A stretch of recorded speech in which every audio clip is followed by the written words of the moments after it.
Salutations everybody, it is Matty here today, sitting down to talk about our favorite, Starfield. Now, things with Starfield have been pretty dry to start off the top of the year, and I think a lot of Xbox fans have been okay with that. We've been kind of busy, right? Developer Direct, we got Hi-Fi Rush, we know a Starfield dedicated Developer Direct is on the way. But the release date rumors are picking up, as does the restlessness. People want to know more about this game. And because of that, we have information from CD Keys, Windows Central, as well as ResetEra, everyone's favorite. There are just so many rumors spiraling out of control. What I wanted to do in this video was round them up, knock them down, and sort of address the release date situation surrounding Starfield. Because the reason this has started to pick up is thanks to the Developer Direct, where we saw pretty much everything we knew was coming in the first half get dated outside of Forza Motorsport. Now, Jeff Grubb on the Games Mess podcast actually sat down and said he feels pretty confident in saying that Forza Motorsport will be delayed to the second half of 2022. He didn't say when, but for us as Xbox fans, this was a bit of a surprise because when you looked at everything coming in the first half of the year, the big question mark was really Starfield.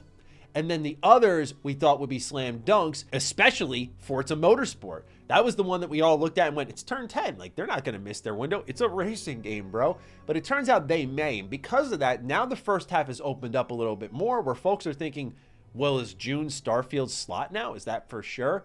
We have a lot of rumors to address in this video on top of speculation. So ladies and gentlemen, if you're new here, you're into Starfield news and information, consider subscribing. It would be much appreciated. Now let's dive deep into what's going on, beginning with CD Keys. This is where the rumor really started to pick up. And I was surprised by this, but it brought me back to the Fallout 4 days because I remember people used to have fake listings on German websites that said Fallout 4 and people would come to me and be like, Matty, look, it's on this website. Is it real? And I'm like, websites make up things all the time. And I highly doubt that someone went to CD Keys on an official notice and said, hey, we're planning on shipping this game in, according to the website here, 3/23/23, so get ready to lock that one in. Xbox is not going to launch the game that they plan to build their brand around in the next month. I think if I were a betting man, I would happily take the bet that they're going to market this thing at least a little bit. The Hi-Fi Rush Shadow Drop has us a bit off balance right now, and in a good way. We don't know when something can strike. The surprise was so big, we're now looking at other first-party games going,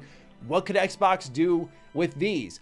And I think if you look at any first-party game, you got to look at Redfall, right? They put a date to Redfall. They're going to go through a marketing cycle for Redfall. And I think Starfield's going to go through the same thing. Of course, Todd Howard wants to keep that window short. We've gone over that ad nauseum. But I would not put much stock into CD Keys, who, by the way, is saying that this game is launching through the Bethesda launcher, and that's been closed down for over a year.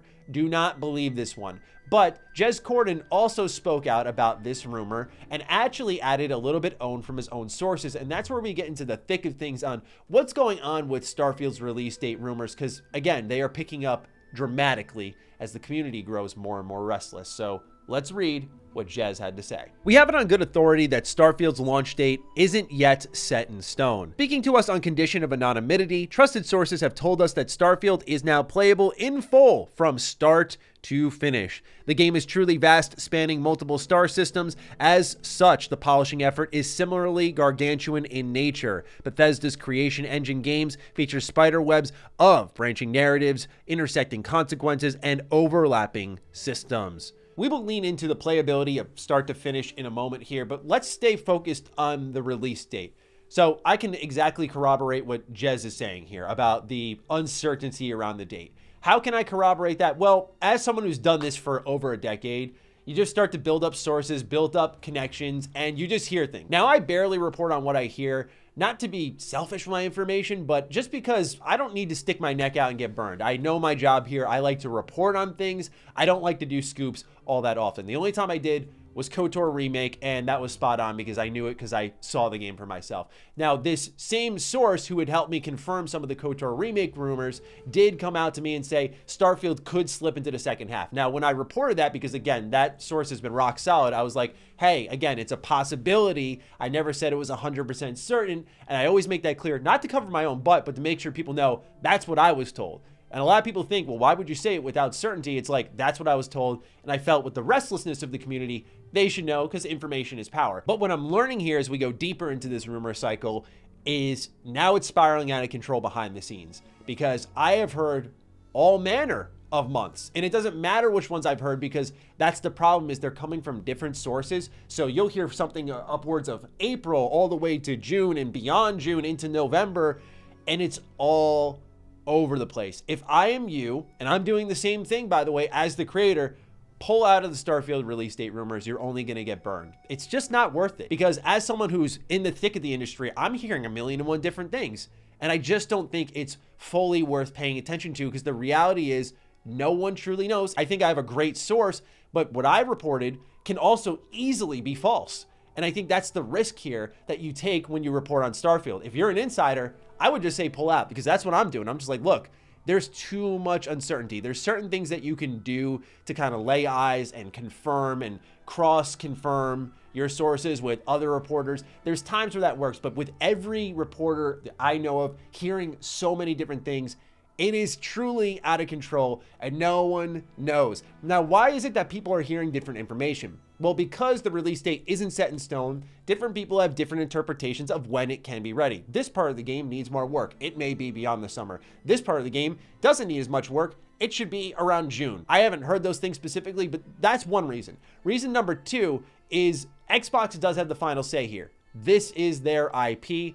I hope they've learned a bit from the launches of, say, Halo Infinite, where you rush something out for the holiday window or to meet some type of arbitrary deadline you set for yourself, and you kind of hurt the game in the end of the day. I always say that Halo Infinite would have benefited from a significant delay again, and I do think the same for Starfield if it ends up behind the scenes that this game is buggy or broken. Another rumor that we will address in this video. But because they have the final say, that's really important, because I think what's happening is these rumors are floating out from all different months and windows throughout the year, because that's how you find people who are leaking. You tell one person, let's say August as an example. When you start to hear the rumor pick up from August and you connect the dots, it's pretty easy to find out who gabbed about August, because only one person knew the game might drop in August. Get what I'm saying here? So some companies will fish people out that way to make sure no information is leaking. They want that stuff shut down. When it comes to Bethesda game studios, they typically never let anything slip through the cracks. Now, of course, we had Jason Schreier leak Fallout 4's opening script.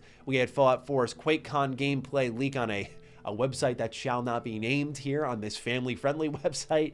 We also had, of course, Starfield's early gameplay screenshots leak. So there have been numerous leaks from them, but they're few and far between, and it's not something like Ubisoft or EA where you can count on it every single year. So Bethesda typically is doing a good job keeping those things hush-hush, which is why I think the rumors are so hard to trust for them. And again, as someone who is in the know, hearing a multitude of different things, my advice to you as the consumer is just don't pay attention to it. Literally pull out of it, and then watch any type of coverage of it if you so desire. But in the terms of like, someone may know the date, best wishes to them if they want to put their neck out on the line and say, like, I know when Starfield's coming out, and kudos to them if they get it right. Now, this all becomes the more interesting when you learn that Starfield is playable from start to finish. Hello now, that's pretty exciting. What's very interesting is that Todd Howard has said in the past that this game was playable from start to finish. So you also have to wonder about what that means in the terms of where the game was at that time versus where it is now.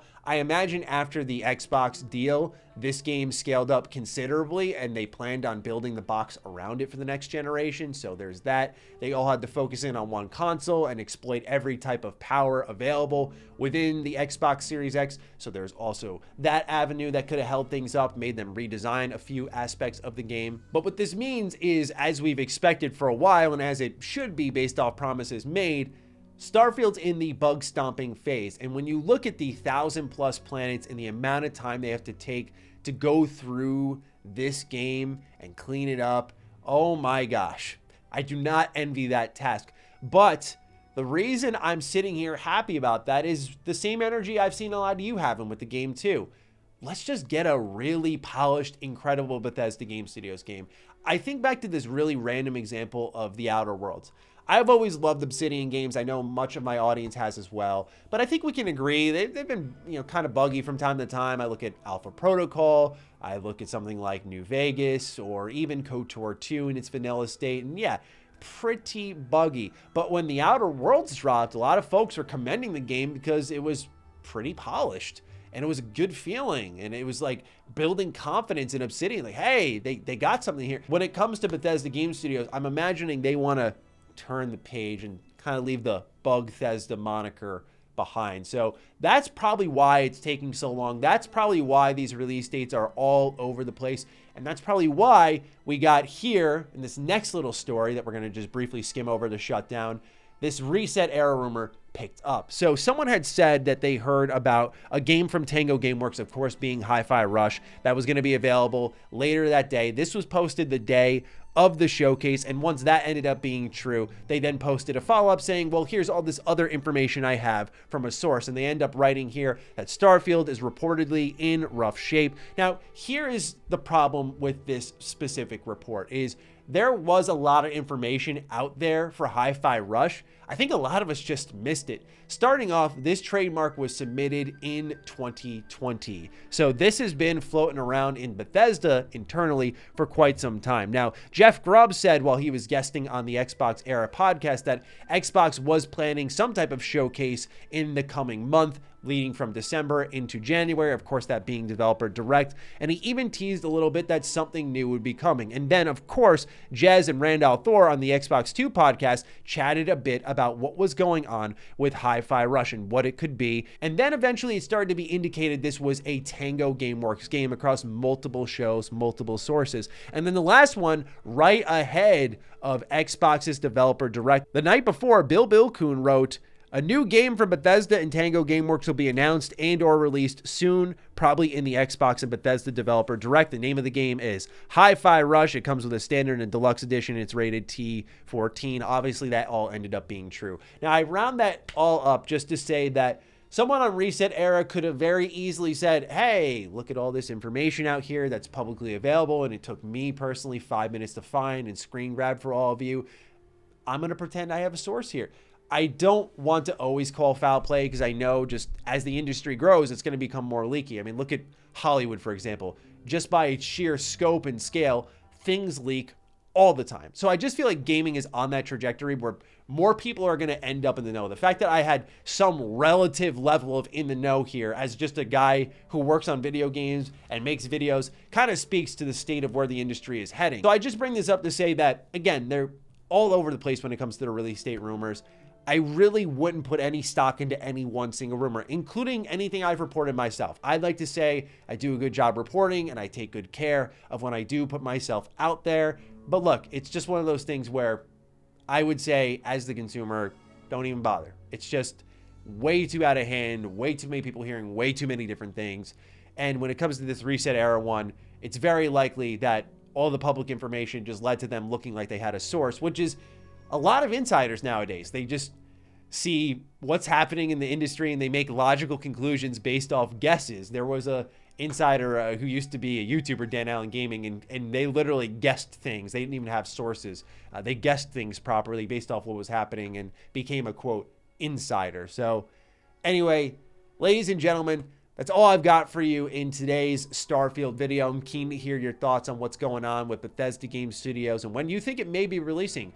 If I were to take a guess, I'm going to say slipping into the second half. That's leaving behind any sourcing. I just think a slight slip into the second half makes sense if polish is the priority, which we can already tell it's going to be given just Xbox's silence on the game. I just think if they need to take that extra time, they're already showing they're going to take as long as it needs. And if that needs an extra couple of months, then so be it. I'm personally leaning into the idea of they want to have a nice marketing campaign for this game. And if they do want to do that, they need a good stretch of a number of months, probably 4 to 5. So it's either show it off soon or pack it in and wait till the middle of summer probably. We'll see what ends up happening. That's just my quick guess on what could be, but I would love to be wrong and have this game arrive sooner. So let me know what you think in the comments down below, ladies and gentlemen. I'm looking forward to seeing your thoughts. Other than that, take great care of yourselves. A big thank you to all the patrons, all the members who continue to support the heck out of the content here. Stay sexy, stay active. I love you all. Peace.